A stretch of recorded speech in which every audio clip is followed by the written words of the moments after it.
May we rest in this love, and may this love too move us into action.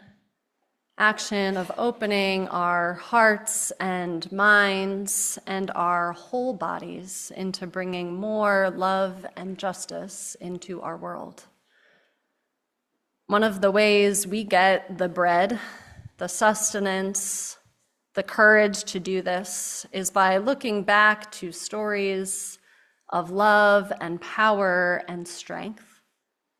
And that is what we do every week and this week. Helen Todd, who you all met earlier in Illinois, not Illinois, wrote that article on our collective week-long tour, and it was published in American Illustrated magazine in 1911.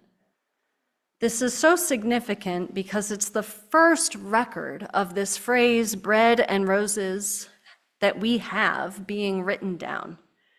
It became not only a slogan for women's suffrage, but of labor union struggles and general struggles for justice. It became a poem, a song with many different melodies, a rally cry, a grounding goal. And it's all because Helen Todd listened to Maggie, and Maggie was brave enough to share what moved her, and then Helen wrote it down. We know already that Helen and this group of doctor, lawyer, minister, and singer didn't really know what they were doing. We heard that their first event was a flop. And what we didn't already hear is why they decided to do this in the first place. Why this bit of an interesting combination of folks went on the road for a week in Illinois. It was because as they were searching for what to do that might bring about the change they wanted to seek, they met with a senator, an elected official who they respected and trusted, and asked him, "What would you do if you were in our shoes?" And he said, "Well, I'll tell you what I wouldn't do, and it's what y'all are probably doing, and what most idealists do, and that is assume that when someone learns what is right, they will do what is right." He said, "What I know, because I'm in politics, is that the only way you can convince someone, especially someone in politics, to do what is right is when you can take away their job."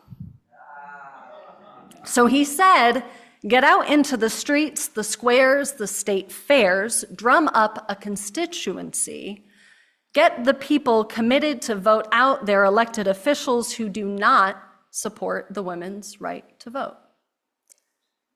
And so they went out to do just that, even though they didn't really know what it was they were doing. A relatable feeling, I think, right?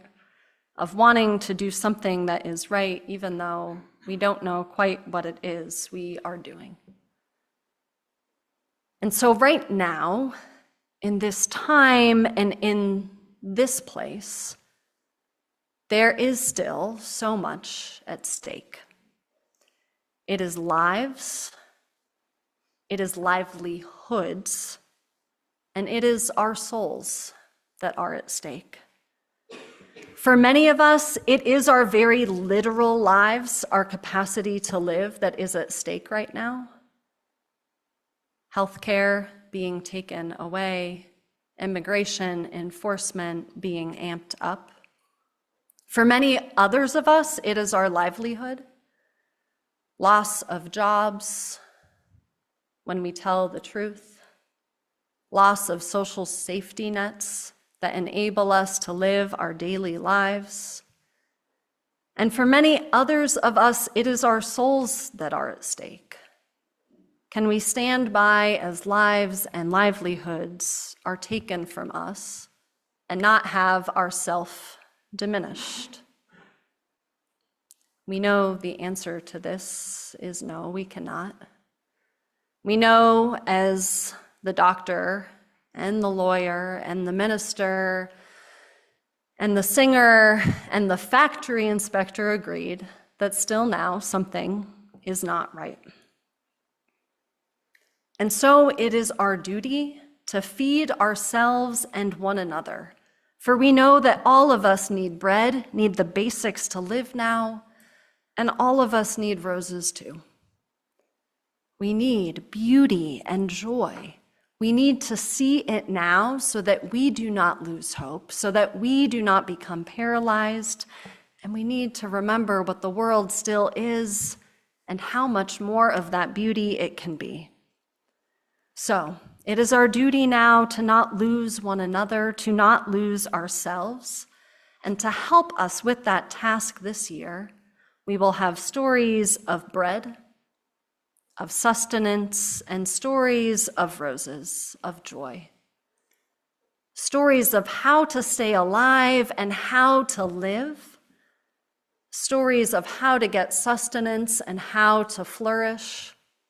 Stories of how to survive and how to thrive.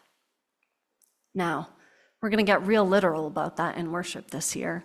We have bread from Camino that our chalice lighters will take home every week as a very physical embodiment that this is a place where you receive bread, where you receive the sustenance that you need, and we will have roses every week to remind us of the joy and the beauty that still is right here, right now, and that can become. We know that it is and will become because we look back on these stories of hope and love, of people working together to bring about another world, and we are fed by them. We are inspired by them. Now, 2 years after Helen Todd heard Maggie say, that part I really liked was what you said about bread and roses too. Bread and Roses became the slogan for a strike in Lawrence, Massachusetts, the mill strike of 1912, that became known as the Bread and Roses strike. Now, this was a miraculous and powerful strike, not just because they won a whole lot in fair working conditions, but because it was a group of women, of textile workers from different nationalities and ethnicities who spoke different languages, many different immigrants who joined together and fought together. It was the first time, we believe, that a walking picket line was invented. They said, we're going to move together so they can't arrest us. And so they moved. It was also one of the first strikes that observers said was just fully surrounded and grounded by song. Women who spoke many different languages uniting together around the music that can bring us together in a way that other words cannot. It provided them too with sustenance, with hope, with the reminder of what could be. My prayer for us all is that we might be a people of bread and roses, that we might be a people who move together, and that we may be a people who sing together. Amen.